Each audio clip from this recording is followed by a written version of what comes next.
Бұл жай ғана өлең емес. Бұл әр адамның ішінде болып жатқан үнсіз диалог.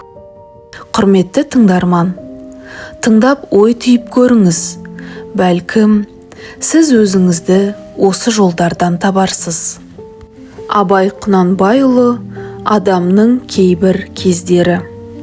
Адамның кейбір кездері көңілде алаң басылса, Тәңірінің берген өнері көк бұлыттан ашылса, сылдырлап өңкей келісім тас бұлақтың суындай, кірлеген жүрек өз үшін тұралмас әсте жуынбай.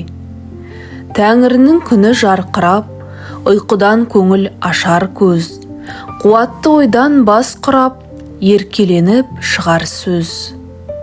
Сонда ақын белін буынып, алды артына қаранар, дүние кірін жуынып, көрініп ойға сөз салар.